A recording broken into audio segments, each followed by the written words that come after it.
যে ব্যক্তি ইয়াতীমের সাথে রূঢ় আচরণ করবে আল্লাহ রাব্বুল আলামিন তাকে অপরাধী বলেছেন, আর আপনি সেই অপরাধে জড়িয়ে ইয়াতীমকে ঘাড় ধাক্কা দেন, ইয়াতীমের সাথে রূঢ় আচরণ করেন, ইয়াতীমের সাথে নোংরা ব্যবহার করেন। কিন্তু আল্লাহ সুবহানাহু ওয়া তাআলা তার জায়গায় আমার আপনার সন্তানকে রাখতে পারতো, আল্লাহ সুবহানাহু ওয়া তাআলা তার জায়গায় আমাকে আপনাকে রাখতে পারতো।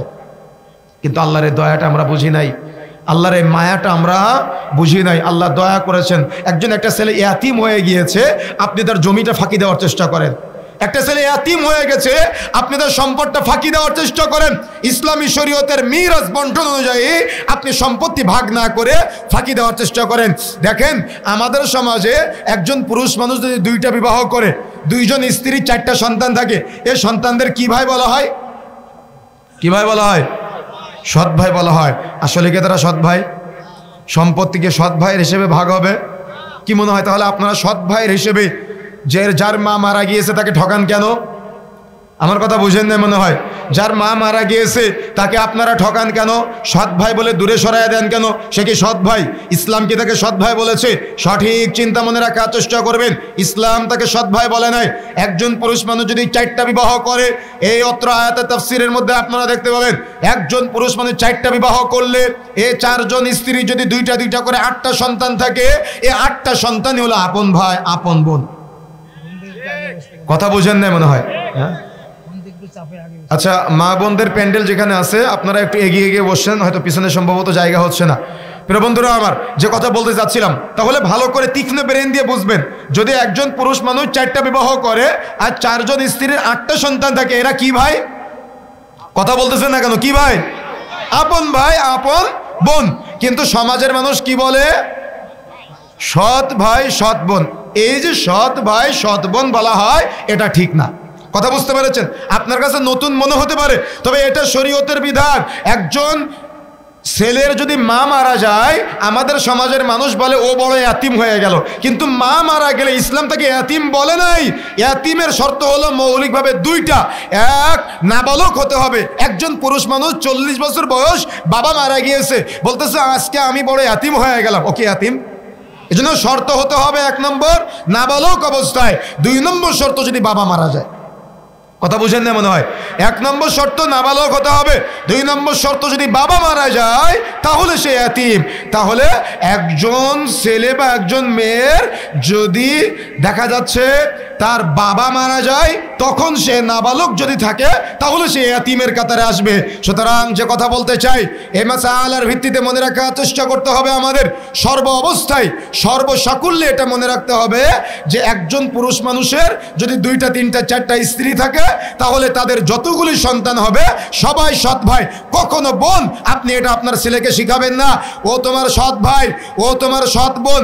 সৎ ভাই সৎ বোন বলে আপন ভাই বোনের মধ্যে বিভেদ তৈরি করবেন না। মনে থাকবে ইনশাআল্লাহ, মনে থাকবে। সৎ ভাই সৎ বোন বলে আপন ভাই বোনের মধ্যে বিভেদ সৃষ্টি করবেন না। তাহলে সৎ ভাই আর সৎ বোনেরও তো ব্যাখ্যা আছে ইসলামে, সেটাও জানা দরকার নাকি? সেটা কি? সৎ ভাই কিভাবে হবে বলতে পারবেন একজন? সৎ বোন কিভাবে হবে? সৎ ভাইও হয়, সৎ বোনও হয়, সেটারও একটা বিধান আছে। সেটা কি জানেন? সেটা হলো, কথা বলবেন না, একজন মহিলার এক জায়গায় বিবাহ হয়েছিল, ভালো করে মনে রাখবেন, একজন মহিলার এক জায়গায় বিবাহ হয়েছিল, সেখানে বাচ্চা আছে, সেখানে 2টা সন্তান আছে। এখন মহিলা তালাক প্রাপ্ত হয়ে গিয়েছে, হওয়ার পরে মহিলার আবার আরেক জায়গায় বিয়ে হয়েছে, হওয়ার পরে সেখানে গিয়ে আবার 2টা সন্তান হয়েছে। তাহলে মা কয়জন? মা একজন, বাবা কয়জন? কথা বুঝতে পেরেছেন এবার? তার মানে মা একজন, বাবা 2জন, অর্থাৎ মা একজন, বাবা আলাদা, তখন হবে সৎ ভাই সৎ বোন। কিন্তু মা আলাদা, বাবা একজন, সবাই সৎ ভাই না, সবাই আপন ভাই আপন বোন। কথা বুঝেন না মনে হয়? কথা বুঝতে পেরেছেন এবার? সুতরাং এই ধারণা কনসেপ্ট ক্লিয়ার করতে হবে আমাদের, সৎ ভাই এবং আপন ভাইয়ের এই ব্যাখ্যাটা বুঝতে হবে। সুতরাং লাজনাত দায়েমায় এ ব্যাপারে স্পষ্ট ফতোয়া হলো, মাসালা হলো, কখনো আপনি একজন পুরুষ মানুষ 4টা বিবাহ করলে এ ভাই বোনদের আপনি সৎ ভাই বলতে পারবেন না, সৎ বোন বলতে পারবেন না। অর্থাৎ যখন বাবা আলাদা হবে তখন বলতে হবে সৎ ভাই, বা তখন বলতে হবে সৎ বোন। এই নীতিটা মনে রাখার চেষ্টা করবেন। সুতরাং এক্ষেত্রে ভুল বোঝাবুঝি করে কখনো মা মারা গেলে সম্পত্তি ফাঁকি দেওয়ার চেষ্টা করবেন না, এতিমের মর্যাদা অনেক। আমরা জানি মান বানা লিল্লাহি মসজিদান, যে ব্যক্তি মসজিদ নির্মাণ করবে তার জন্য জান্নাতে ঘর নির্মাণ করা হবে। সুবহানাল্লাহ, এটা অনেক বড় ফজিলত, এটা অনেক বড় ফজিলত, তাই না? কিন্তু আপনি এটাকে সবচেয়ে বড় ফজিলত মনে করেন। আমি এটাকে খাটো করতেছি না, আমি এটাকে ছোট করতেছি না, তবে এর চাইতে ফজিলতপূর্ণ আমল আছে। কথা বুঝেন না মনে হয়, বুঝতে পেরেছেন? আপনি একটা এতিমখানায় দেখা যাচ্ছে উলুমুল কোরআন মহিলা মাদ্রাসা, আমি জানি না কোনো এতিম আছে কিনা, কোনো এতিমা আছে কিনা, কিন্তু সেখানে দেখা যাচ্ছে একটা এতিমা মেয়ে আছে। ওই এতিমা মেয়ের বছরে একদিন আপনি একটা কাপড় কিনে দিয়েছেন, ওর সারা মাসের খাবারের 1000 টাকা আপনি দিয়েছেন, বা দেখা যাচ্ছে ওর কোনো একটা চাহিদা আপনি পূরণ করেছেন। আপনার মা জানে না, আপনার স্ত্রী জানে না, আপনার সন্তান জানে না, পৃথিবীর কেউ জানে না, কিন্তু আপনি দিয়েছেন। আপনি জানেন আপনি কোথায় থাকবেন? রাসূলুল্লাহ সাল্লাল্লাহু আলাইহি ওয়াসাল্লাম বলছেন, যে ব্যক্তি এতিমের লালন পালন করে সে রাসূলের সাথে জান্নাতে থাকতে পারবে। সুবহানাল্লাহ। আমার কথা বুঝেন না মনে হয়? ইচ্ছা আছে, আশা আছে, আকাঙ্ক্ষা আছে, তাহলে এতিমের সাথে খারাপ ব্যবহার করতে হবে নাকি তাকে তার জন্য প্রচেষ্টা চালাতে হবে সে যাতে করে ভালো থাকতে পারে? কথা বুঝেন না মনে হয়? কথা বুঝতে পেরেছেন?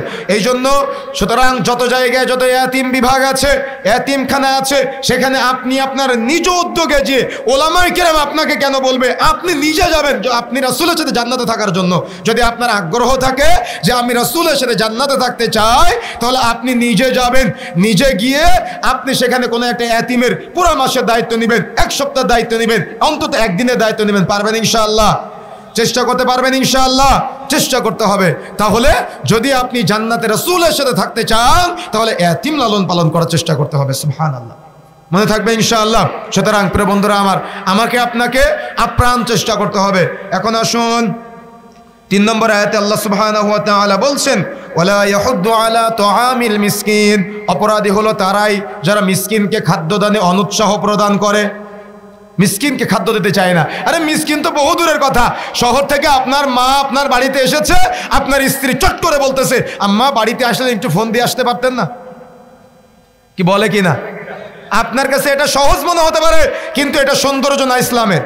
এটা বলা আপনার জন্য আপনার মায়ের সাথে প্রযোজ্য না, আপনার বোনের সাথে প্রযোজ্য না। আরে সাহাবায়ে কেরাম কত মেহমানকে নিয়ে রাত বরাত বাড়িতে চলে গিয়েছেন, তাদের যে আদর্শ, স্ত্রী সন্তানকে ফেলে মেহমানের যে আদর যত্ন খাতির করেছে, আমাদের মধ্যে সেগুলো দেখা যায় না আজকে। একদিন আবু তালহা রাদিয়াল্লাহু তাআলা আনহু বসে আছে, সকল সাহাবীরা বসে আছে। একজন বহিরাগত এসে রাসূলকে বলতেছে, আল্লাহ রাসূল আমি অনেক ক্ষুধার্ত, আমার কি একটু খাবারের ব্যবস্থা করা যায়? রাসূলুল্লাহ সাল্লাল্লাহু আলাইহি ওয়াসাল্লাম ঘরে খবর পাঠালেন, আল্লাহ রাসূলের ঘর থেকে শুধু পানীয় ছাড়া আর কিছু নাই, এই খবর আসলো রাসূলের বাড়িতে শুধু পানীয় আছে আর কিচ্ছু নাই। কথা বুঝতে পেরেছেন? তখন রাসূলুল্লাহ সাল্লাল্লাহু আলাইহি ওয়াসাল্লাম সাহাবীদের বলতেছে, সাহাবায়ে কেরাম তোমরা কি কেউ মেহমানের দায়িত্ব গ্রহণ করতে পারবা? তখন চট করে আবু তালহা রাদিয়াল্লাহু তাআলা আনহু বলতেছে, আল্লাহ রাসূল আমি মেহমানের দায়িত্ব গ্রহণ করলাম। আবু তালহা কে জানেন? আবু তালহা ওই সাহাবী, ওই যে সাহাবী সবার শেষে মসজিদে আসতেন, আবার সবার আগে বের হয়ে যেতেন। কেন বলেন তো? একটাই কাপড়, যে কাপড় পরে মসজিদে এসে নামাজ পড়ে বাড়িতে গিয়ে স্ত্রীর কাছে দিলে স্ত্রী ওই কাপড় পরে সালাত আদায় করতেন। এটা কে বলেন তো? এটা হলো আবু তালহা। তাহলে কত গরিব আবু তালহা রাদিয়াল্লাহু তাআলা আনহু। সেই আবু তালহা রাদিয়াল্লাহু তাআলা আনহু বলতেছে, আল্লাহ রাসূল আমি মেহমানের দায়িত্ব গ্রহণ করলাম। মেহমানকে নিয়ে রাতের আবু তালহা রাদিয়াল্লাহু তাআলা আনহু বাড়িতে চলে গেলেন। বাড়িতে যাওয়ার পরে স্ত্রীকে বলছে যে রাসূলের মেহমানকে নিয়ে এসেছি, তুমি খাদ্যের ব্যবস্থা করো। তো স্ত্রী বলতেছে যে বাড়িতে বাচ্চাদের জন্য অল্প কিছু খাবার আছে, রাত্রে যে আমরা কিছু খাবো সেটাও নাই। তো আবু তালহা রাদিয়াল্লাহু তাআলা আনহু বলতেছে, খাবারটা মেহমানকে দাও, বাতিটা বন্ধ করে দাও, যাতে করে আমরা মেহমান মনে করে যে আমরা খেয়েছি, আর বাচ্চাদের কিছু একটা বলে ভুলিয়ে ভালিয়ে ঘুম পাড়িয়ে দাও। সুবহানাল্লাহ বলবেন না? কথা বুঝেন না মনে হয়? কথা কি বুঝতে পেরেছেন? তো স্বামী যেভাবে বলেছে স্ত্রী সেভাবে শুনেছে, স্বামী যেভাবে বলেছে স্ত্রী সেভাবে শুনেছে। আপনার স্ত্রীর মতো কখনো এ কথা বলে নাই যে শুধু আমি বলে তোমার সংসার করতেছে, আর কে হলে করতো না। এ রাতে মেহমানকে নিয়ে এসেছো কেন? তাই না? আপনার মাকে নিয়ে আসলো, আপনার স্ত্রী কথা বলে। সুতরাং যে কথা বলতে চাই, আবু তালহা রাদিয়াল্লাহু তাআলা আনহু পরের দিন সকালে রাসূলের কাছে গিয়ে বসে আছে। রাসূলুল্লাহ সাল্লাল্লাহু আলাইহি ওয়াসাল্লাম বলতেছে, আবু তালহা, আচ্ছা মা বোনেরা যারা আছেন একটু চেপে চেপে বসবেন। আগে একবার বলেছি একজন আরেকজনের জায়গা দিবেন ইনশাআল্লাহ। জায়গা হচ্ছে না, আমার কাছে বারবার নোটিশ আসতেছে। তো যে কথা বলতে চাচ্ছিলাম, পরের দিন সকালে আবু তালহা রাদিয়াল্লাহু তাআলা আনহু যখন রাসূলের কাছে বসে আছেন, তখন রাসূলুল্লাহ সাল্লাল্লাহু আলাইহি ওয়াসাল্লাম বলতেছে, আবু তালহা তুমি মেহমানের সাথে যে আচরণ করেছো, স্বয়ং জিবরিল বলেছে আল্লাহ তোমার আচরণে আশ্চর্য হয়েছেন। সুবহানাল্লাহ। স্বয়ং আল্লাহ তোমার আচরণে সন্তুষ্ট হয়েছেন। সুবহানাল্লাহ। এই জন্য বলে রাখছি, মনে রাখার চেষ্টা করবেন, কখনো মিসকিন যেন আপনার কাছ থেকে ফিরে না যায়। রাসূলুল্লাহ সাল্লাল্লাহু আলাইহি ওয়াসাল্লামকে জিজ্ঞাসা করা হয়েছিল কোন কাজটি ইসলামে সর্বোত্তম। আল্লাহ রাসূল সাল্লাল্লাহু আলাইহি ওয়াসাল্লাম বলেছিলেন, ক্বালা তুতঈমুত তাআম ওয়া তাকরাউস সালাম আলা মান আরাফতা ওয়া মান লাম তা'রিফ। তুমি খাদ্য খাওয়াবে, পরিচিত অপরিচিত সকলকে সালাম প্রদান করবে। তার মানে একে অপরকে সালাম প্রদান করা এবং পরস্পরকে খাদ্য দেওয়া, এটা হলো ইসলামের অন্যতম একটা কাজ। সুতরাং কেউ যেন আপনার কাছে এসে ফেরত না যায়। আপনার স্ত্রীকে বলে রাখবেন, বাড়িতে অল্প একটু খাবার আছে, অর্ধেক তুমি খাবার অর্ধেক তাকে দিয়ে দিবা। কেউ কখনো না খেয়ে ফেরত না যায়। অন্তত এক গ্লাস পানি হলেও আপনি তাকে দিবেন, কখনো যেন ফেরত না যায়। এই জন্য মনে রাখার চেষ্টা করতে হবে। আল্লাহ রাব্বুল আলামিন বলছেন, ওয়ালা ইয়াহুদ্দু আলা তুআমিল মিসকিন। অপরাধী হলো তারাই যারা মিসকিনকে খাদ্য দানে অনুৎসাহ প্রদান করে। তাহলে প্রথম 3টা আয়াতে আমরা একটু আলোচনা করলাম। 3টা, এক, যে আল্লাহকে অস্বীকার করে, কিয়ামত দিবসকে অস্বীকার করে। 2, যে ইয়াতীমের সাথে রূঢ় আচরণ করে, নোংরা আচরণ করে, খারাপ ব্যবহার করে, ঘাড় ধাক্কা দেয়। 3, যে মিসকিনকে খাদ্য দানে অনুৎসাহ প্রদান করে। এই 3 জন অপরাধীকে আল্লাহ রাব্বুল আলামিন বড় অপরাধী বলেছেন। এখন আসুন একটু ব্যতিক্রম আলোচনা। যে কথা বলছিলাম আলোচনার শুরুতে, দেখেন আল্লাহ বলছেন, ফাওয়াইলুল লিল মুসাল্লিন। নামাজিরা ধ্বংসপ্রাপ্ত। কেমন হয়ে গেল না বিষয়টা? আচ্ছা, যারা আমরা নামাজ পড়ি আমরা মুসাল্লি, নাকি যারা নামাজ পড়ে না তারা মুসাল্লি? কারা কারা মুসাল্লি? আমরা যারা পড়ি আমরা। কিন্তু আল্লাহ কি বলছেন? মুসল্লিদের বলছেন, ফাওয়াইলুল লিল মুসাল্লিন। নামাজিরা ধ্বংসপ্রাপ্ত। যারা নামাজ পড়ে তাদেরকে আল্লাহ বলতেছেন তারা ধ্বংসপ্রাপ্ত। তাহলে কেমন হয়ে গেল না বিষয়টা? দেখেন আল্লাহ নিজে ব্যাখ্যা দিচ্ছেন, আল্লাযীনা হুম আন সালাতিহিম সাহুন। যারা সালাত আদায় করে, যারা নামাজ পড়ে কিন্তু সাহুন, যারা অমনোযোগী, যারা উদাসীন। এই সাহুনের তাফসীর কারকগণ 2টা তাফসীর করেছেন। একটা হলো অমনোযোগী, উদাসীন, আর একটা হলো সালাত আদায় করে কিন্তু রাসূলের পদ্ধতিতে তারা সালাত আদায় করে না।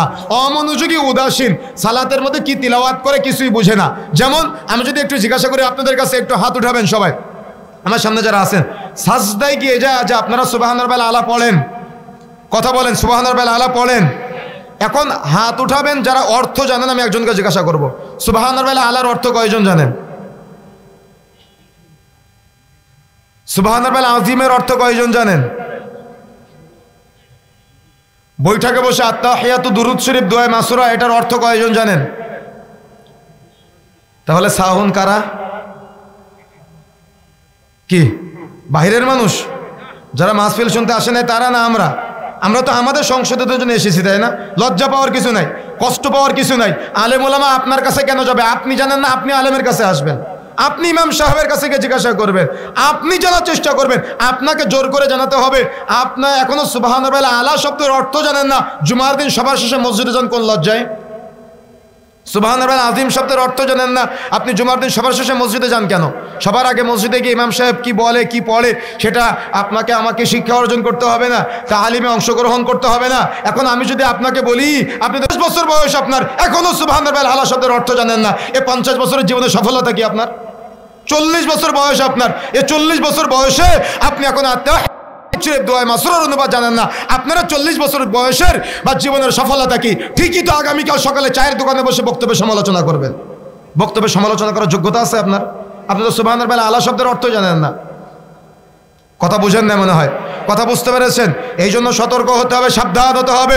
যদি সাহুন হতে না চাই, ফাওয়াইলুল লিল মুসাল্লিন হতে না চাই, তাহলে আমাকে আপনাকে সর্ব অবস্থায় মনে রাখার চেষ্টা করতে হবে, সালাত যে আমরা আদায় করি জেনে বুঝে সালাত আদায় করতে হবে।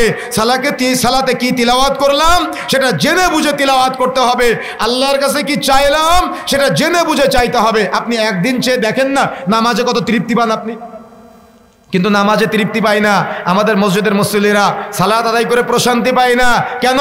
নামাজে কি পড়ে, কি তিলাওয়াত করে, ও তো কিছুই বুঝে না। অথচ যখন আপনি পড়েন আলহামদুলিল্লাহি রাব্বিল আলামিন, সমস্ত প্রশংসা আল্লাহ তোমার জন্য, তখন আল্লাহ জবাব দেয়। আল্লাহ জবাব দিয়ে বলে, হামিদানি আব্দি, আমার বান্দা আমার প্রশংসা করলো। সুবহানাল্লাহ। আপনি তো সূরা ফাতিহাই পড়েন না, আপনি আল্লাহর জবাবটা বুঝবেন কিভাবে? কথা বুঝেন নাই?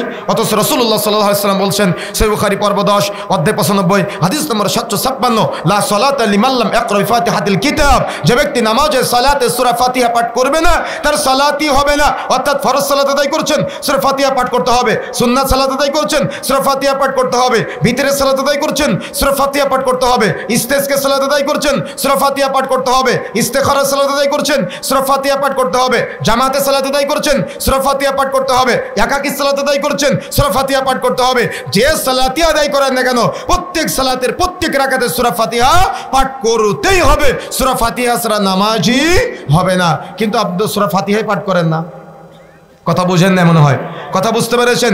এই জন্য যদি সাহুন হতে না চান, ফাওয়াইলুল লিল মুসাল্লিন হতে না চান, দেখবেন আমাদের সমাজে এক শ্রেণীর মুসল্লি আছে, নামাজে দাঁড়ায় একবার আসমানের দিকে তাকায়, একবার জমিনের দিকে তাকায়, একবার ডানে তাকায়, একবার বামে তাকায়। ও নামাজের মধ্যে কোনো মনোযোগ নাই তার। আর আমাদের সমাজের এই যে আজকে বললাম না যে আমরা আত্তাহিয়াতুর অর্থ কেন জানি না, সুবহান রাব্বিল আলার অর্থ কেন জানি না, সুবহান রাব্বিল আযীমের অর্থ কেন জানি না, কারণ আমরা বাচ্চাদেরকে নামাজে অভ্যস্ত করি না। যে দুই একটা মসজিদে বাচ্চাদের নিয়ে যায়, ওই মসজিদের কিছু দায়িত্বশীল আছে, বাচ্চা কথা বললে বাচ্চাকে মসজিদ থেকে বের করে দেয়। কি আছে কি না? বাচ্চাকে মসজিদ থেকে বের করে দেয় না বাচ্চা কথা বললে আজকে। অথচ মসজিদে নববীর মতো জায়গায় যাতে করে বাচ্চারা নামাজে আসে এই জন্য খেলনার ব্যবস্থা করা হয়েছে। আরে রাসূলুল্লাহ সাল্লাল্লাহু আলাইহি ওয়াসাল্লাম সালাত আদায় করতেছে, রাসূলের নাতি রাসূলের ঘাড়ে পিঠে উঠে, রাসূলের নামাজের ক্ষতি হয় না। আর আপনি এত বড় পরহেজগার হয়ে গেলেন যে বাচ্চা কথা বলে আপনার নামাজের ক্ষতি হয়। কে মাসালা দিয়েছে আপনাকে যে বাচ্চা কথা বললে আপনার নামাজের ক্ষতি হয়? কোথায় ফতোয়া পেয়েছেন আপনি? কোন ফতোয়ার ভিত্তিতে আপনি সভাপতিগিরি দেখায় বাচ্চাকে মসজিদ থেকে বের করলেন?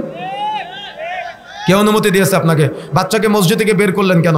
বরং উলামায়ে কেরাম বলছেন, মসজিদের পিছনের কাতারে যদি বাচ্চাদের কিসির মিসিরের শব্দ শোনা না যায়, মনে করবে পরবর্তী প্রজন্মের মসজিদ মুসল্লি শূন্য হয়ে যাবে। যার বাস্তবতা আজকে দেখেন, ফজরে মুসল্লি নাই, জোহরে মুসল্লি নাই, মাগরিবে নাই, আসরে নাই, এশাই নাই। কেন মুসল্লি নাই? বাচ্চাদেরকে নামাজ অভ্যস্ত করেন নাই। আর যারা বাচ্চাকে মসজিদ থেকে বের করে দেয়, এদের ছেলেরা তো নামাজে আসে না, বখাটেদের মতো রাস্তাঘাটে ঘুরে বেড়ায়, বখাটেদের মতো রাস্তাঘাটে।